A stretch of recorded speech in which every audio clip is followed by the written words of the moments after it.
एक घन जंगल धारे थिबा गारे गोटे चतुर गाई और तार छोट छुआ रहुथिले।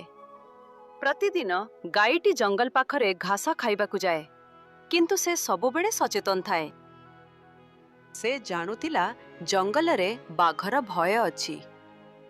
गोटे दिन सकाले गाईटी घास खाउतिबा बेले हठात एक बड़ बाघ झाड़ू बाहरिला। बाघटी गर्जन करी कहिला, आज मोर भाग्य भल, एते दिन परे खाद्य मिलिगला। गाईटी बहुत डरीगला, किंतु मन को शांत करी भाबिला, दौड़िले बंची पारिबी नाही, एठारे केवल बुद्धि मते रक्षा करि पारिबो। गाईटी शांत स्वर रे कहिला, हे बनराज, आपण जदि मते खाइबे हेले मोर गोटिए कथा सुनिबे कि? बाघ हसिला और कहिला, मृत्यु पूर्वर कथा कहिबाकु चाहुच? हाँ, कह। गाईटी कहिला, मु जंगलर सबुठारु मोटा और शक्तिशाली गाई नुहे।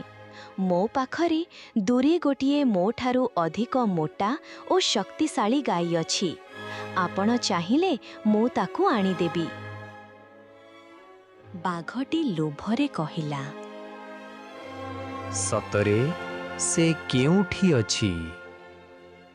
गाईटी एक गभीर कूओ पाखकू बाघकू नहीं गला। सेठारी निजर प्रतिबिंब कूओर पानी रे पड़िथिला।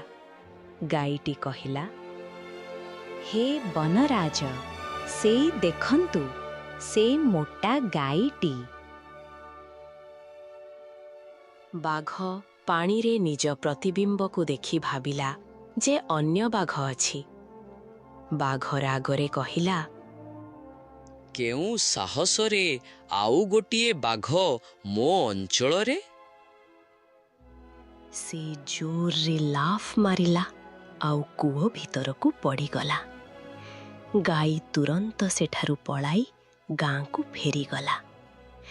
संध्या बेले गाई छुआ को कहिला, मने रख, शक्ति थिले नुहे, बुद्धि थिले उपाय मिले।